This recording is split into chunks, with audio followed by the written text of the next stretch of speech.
யாழ் சமையல் அன்பு உள்ளங்களுக்கு இனிய இந்நேர வணக்கம். தைப்பொங்கல் வருது. நாங்கள் சக்கரை பொங்கல் செய்வோம். வாங்கோ பார்ப்போம்.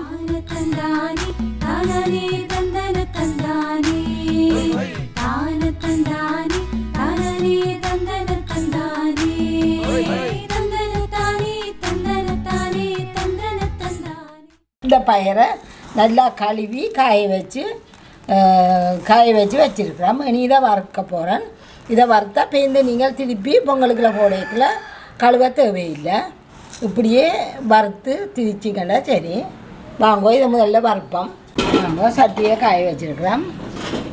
சட்டி காய்ஞ்சோடனே நாங்கள் இந்த பயிரை வறுப்போம். இந்த பொங்கல் நாளன்று நாங்கள் முதல் நாள் வீடு வாசல்லாம் கழுவுவோம். அந்த முதல் நாள் இரவே பயிரெல்லாம் திரித்து வறுத்து குத்தி வைக்கணும். மதுப்புறம் பண்ணாத்து எழுப்பி பயிர் ஒன்றும் வறுக்கப்படாது. அப்போ நீங்கள் முதல் நாள் இரவு வீடு வாசல்லாம் கழுவுனா பிறகு பயிரை வறுத்து குத்தி வையுங்க. இதுவே நாங்கள் இந்த பயிரை போட்டு இந்த அளவு நாங்கள் இது வறுத்து எடுத்த பிறகு தான் சுண்டு பணியால் வந்து வைப்போம். அது மட்டும் அதுக்கு முதல் வறுப்போம்.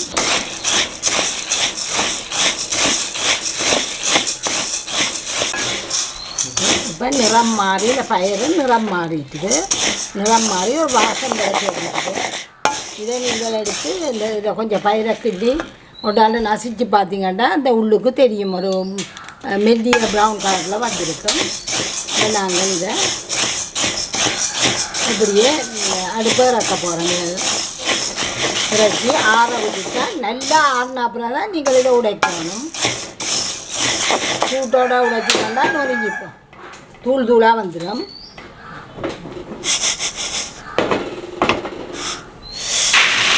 இதை போய் நல்லா ஆற விடுவோம்.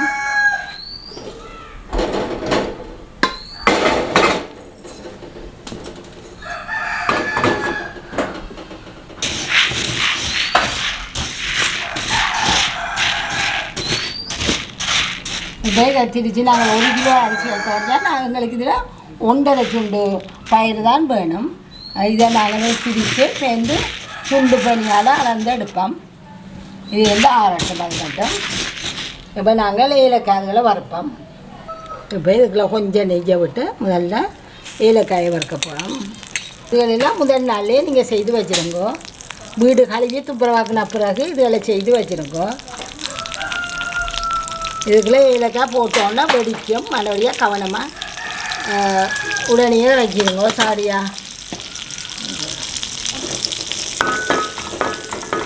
பொம்மி வரைக்குது.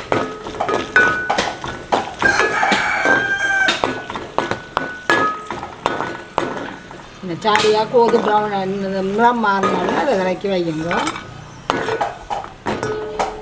இப்போ நாங்கள் மிச்ச நெய்யையும் ஊற்ற போகிறோம்.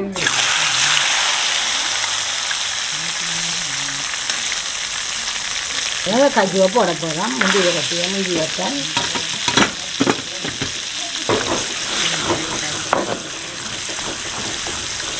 இதுகளையும் செய்து வைங்க. மற்ற சர்க்கரையும் உங்களுக்கு சர்க்கரை மண்டி நிற்க பண்ணிச்சா அதையும் பாகு காய்ச்சி வடித்து வையுங்க. மண் இல்லாத சர்க்கரைன்னு சொன்னால் அப்படியே கட்டியாக வச்சுருக்கலாம். இதுகள் எல்லாத்தையும் முதல் நாளே நீங்கள் செய்து வைக்கலாம். இப்போ இதை முந்திரி பருப்பு நிறம் மாறிடுச்சு. நிறம் மாறினோடனே இதுக்குள்ள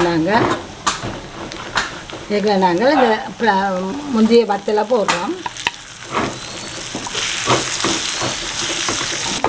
இப்படியே காணும் எங்களுக்கு. இனி இதை நாங்கள் அடுப்பை நூற்றி விடுவோம்.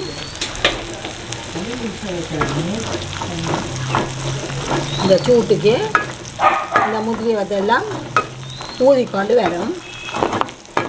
இதை இப்படியே இதோடையே இறக்கி வைப்போம். இனி நாங்கள் பொங்கல் பானை வச்சு பொங்கலுக்கு ஆயத்தப்படுத்துவோம். வாங்க அங்கே அடுப்பு வச்சு பொங்கல் பானை வைப்போம். எல்லாம் எடுத்த 2ஆக உடைச்சி கொண்டு வருவோம். வாங்குவோம். இது நாங்கள் இப்போ வறுத்த பயிர் 1.5 பனி எடுத்து வச்சுருக்கிறோம். இனி அரிசி எத்தனை பனின்னு பார்த்துட்டு 4 பனி அரிசி இதே டம்ளரால் பனியால் 4 பனி எடுப்போம் அரிசி. இதை இதுக்குள்ள போடுவோம். இது நீங்கள் அரிக்கவோ கழுவவோ ஒன்றும் தேவையில்லை. இதெல்லாம் நாங்கள் கழுவி துப்புரவாக்குனது. இது முதல் நாள் செய்து வைக்கிற வேலைகள். இதுகள் பயிரெல்லாம் நாங்கள் முதல் நாள் தண்டோணும். இப்போ இந்த சீனியை இதுக்குள்ள போடுவோம். இது 50 கிராம் சீனியை எடுத்துறாங்க. சீனியையும் போட்டு நாங்கள் வறுத்த ஏலக்காயையும் போட்டு அடித்து வைப்போம். இதையும் அடித்து புறம்பா எடுத்து வைப்போம்.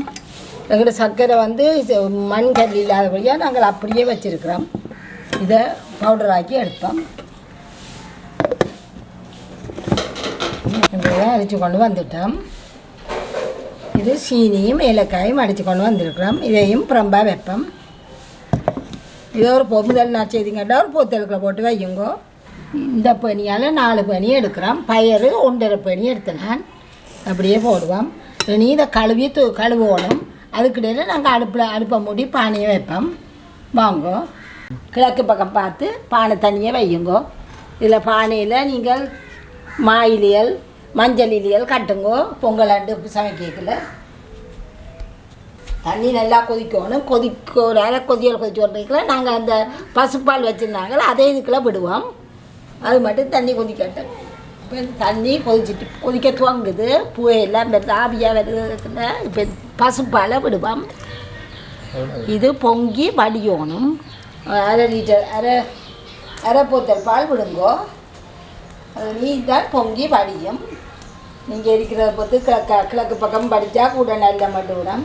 இந்த அரிசியை இப்போ நாங்கள் வடிவாக கழுவ போகிறோம். 2 தண்ணியில் கழுவி எடுத்து கொண்டு வர்றோம். இதை 2 தண்ணியில் வடிவாக கழுவி எடுத்து கொண்டு வருவோம்.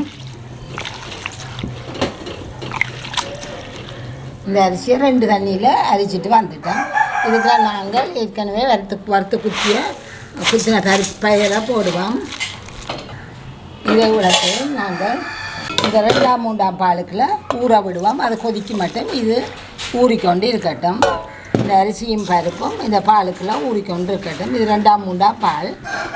இதை இப்படியே மூடி வச்சுட்டு நாங்கள் இந்த அரிசி மூடுற மட்டும் இந்த பாலை விட்டு ஊற விடுங்கோ.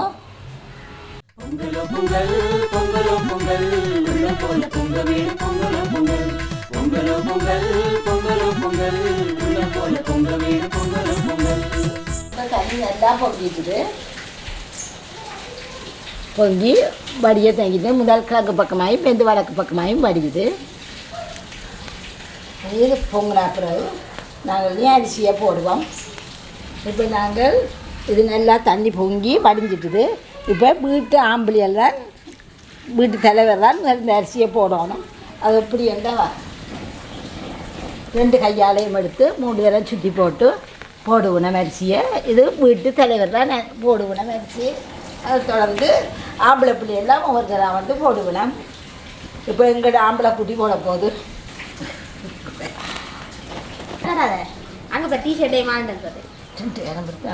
அப்படி சுற்றி போட்டு 3 தரம் சுற்றணும். என்ன இப்போ அரிசி ஒரு தரம் சுற்றி போட்டு போட்டுட்டுனா நாங்கள் இந்த மேலதிகமான தண்ணியை இப்போ எடுக்க போகிறோம். எடுத்து பக்கத்துலேயே வைக்க போகிறோம்.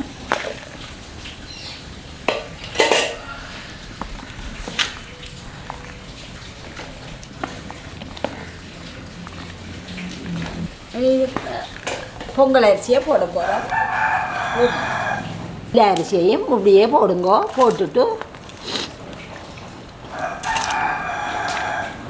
போட்டுட்டு திராய் விடுங்கோ. இது தண்ணி கூட இருந்தால் நீங்கள் திருப்பவும் இதுக்குலேருந்து தண்ணியெல்லாம் எடுத்து விடுங்கோ.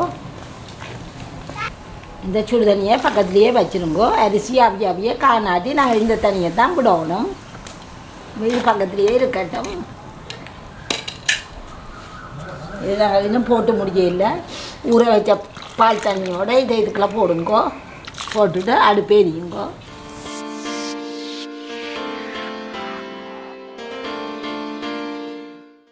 இப்படி இடக்கிட கிளறி விடுங்கோ.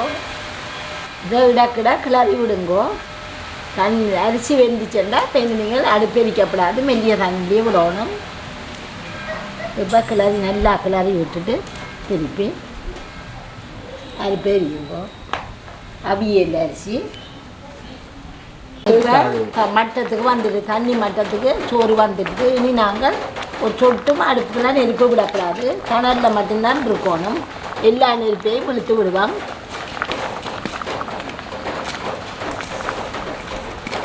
தணல் தான் இருக்கணும்.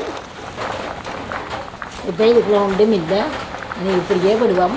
ஒரு 10 நிமிஷத்துக்கு விட்டோம்னா நல்லா அவிஞ்சு புழுங்கிடும்.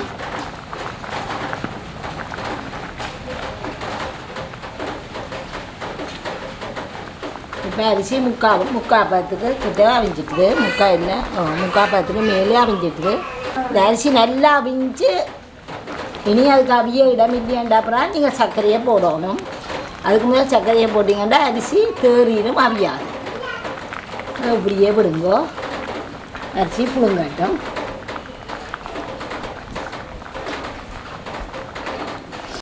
இப்போ நாங்கள் தணலை இழுத்து விட்ட பிறகு பாருங்க நல்லா புழுங்கி கொண்டு வருது. இப்போ நல்லா சோறாக அவிஞ்சிட்டுது. இனித்தான் நாங்கள் ஒவ்வொன்றா போட போகிறோம். இப்போ நாங்கள் இதுக்குள்ள உப்பு கொஞ்சம் போட போகிறோம். இது உப்பு போட போகிறோம். போட்டு கிளறி நீல சர்க்கரையெல்லாம் ஒன்றா போட போகிறோம். சர்க்கரையை போட்டு அதை எம்பிடுவோம். இது ஒரு 10 நிமிஷத்தில் சூட்டுக்கு தண்டை வாட்டில் கரைஞ்சிடும். நீங்கள் பானியாக காய்ச்சி விடுறாங்க, பானியாயும் காய்ச்சி விடலாம். அது முதல் நாள் பானியை காய்ச்சி ரொம்ப வச்சுருக்கணும். இதுக்குள்ள எல்லா சர்க்கரையும் ஒன்றா போட்டுட்டு இப்போ நாங்கள் ஒரு 4 சுண்டு அரிசிக்கு 1/2 கிலோ சர்க்கரை, 4 சுண்டு அரிசி 1/2 சுண்டு பயறு 1/2 கிலோ சர்க்கரை போடுறோம். இப்படியே அதையும் இதுக்குள்ள போட்டு அப்படியே விட போகிறோம். இது சர்க்கரை கரையட்டும் கொஞ்ச நேரம்.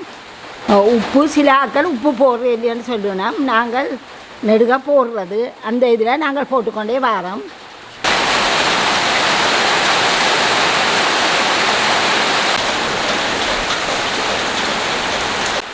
வெளியில் நல்ல மழை பெய்யுது. இப்போ நாங்கள் பெரிய பெரிய கட்டியெல்லாம் போட்டு சர்க்கரையாக பாருங்கோ, சின்ன சின்ன கட்டியெல்லாம் வந்து கொண்டுக்கு பாருங்கோ, எல்லாம் கரைஞ்சி சின்னனாக வருது.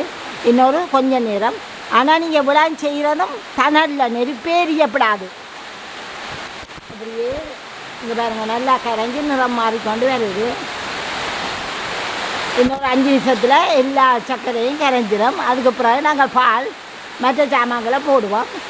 இப்போ இதுக்குள்ள நல்ல மெல்லிய சர்க்கரை முழுக்க கரைஞ்சிடுது. நாங்கள் இந்த காஜு முந்திய வத்தலெல்லாம் இதை நெய்க்கில் வறுத்துறாங்க. அந்த நெய்யோடையே அந்த நெய் இருக்கிற சாஜியோடையே அப்படியே போட போகிறோம்.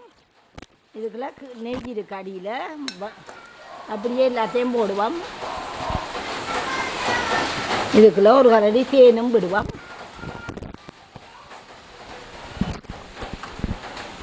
இதை நல்லா கிளறிட்டு இப்போ எல்லாம் அவிஞ்சு நாங்கள் இறக்க போகிறோம்ன்றதுக்கு 2 நிமிஷத்துக்கு முதல் தான் நாங்கள் இந்த முதல் பாலை விட போகிறோம். கடைசியாக தான் நாங்கள் இந்த பாலை விட போகிறோம். முதல் பாலை விட்டுட்டு கண்ணேரம் கொதிக்க விடாதீங்கோ. நல்லா கிளறி போட்டு உடனே இறக்குங்கோ. கொஞ்சம் கொஞ்சமாக விட போகிறோம்.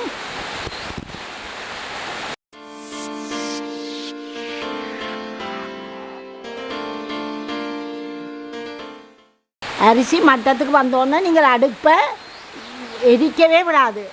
அதுக்கு பிறகு செய்கிற முழுக்க தணலில் செய்யுங்கோ. முழுக்கு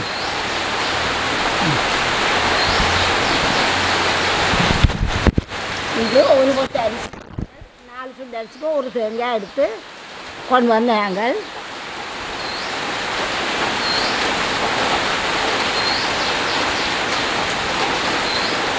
பால் முழுக்க விட்டுட்டோம். இனி ஏலக்காய் தூள் போட்டு நல்லா கிளறி போட்டு இறக்குங்கோ. இப்படியே தண்ணி ஒரு விட்டிங்கன்னா அது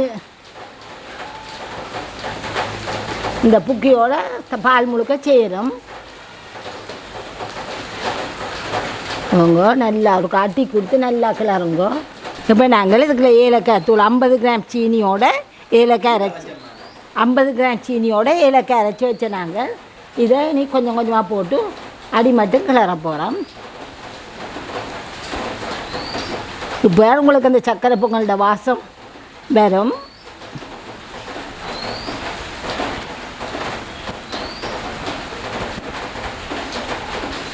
இதே மாதிரி செய்யுங்க. இப்படியே உங்களுக்கும் வரும். அடி பிடிக்காத ஒன்றும் செய்யாத. நீங்கள் நெருப்பை எடுத்துடணும். நெருப்பை எடுக்காமட்டிங்கன்னா உங்களுக்கு அடியில் அடி பிடிச்சிடும்.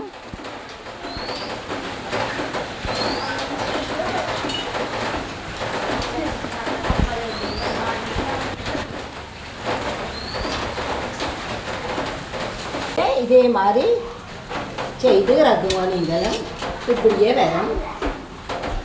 இதே தணலில் நீங்கள் அரிசி இந்த தண்ணிக்கு மட்டமாக வந்தோடனே இருக்கணும். அதுக்கு பிறகு நீங்கள் அடுப்பு ஒன்று இந்த தணல்லையே அதுக்கு பிறகு போடுற சாமானையும் போடுங்க. அரிசி மட்டமாக வந்தோடனே நெருப்பு முழுக்க எடுத்துருங்க. இப்படியே எல்லாத்தையும் வழி போடுவோம். மக்கள் வெளியில் மழை பெய்கிறபடியாக நாங்கள் உள்ளுக்குள்ளே கொண்டுட்டோம். இதே மாதிரி செய்யுங்க. இப்படியே வரும். உங்கள் எல்லாருக்கும் யாழ் சமையல் குடும்பத்தாரின் தைப்பொங்கல் வாழ்த்துக்கள்.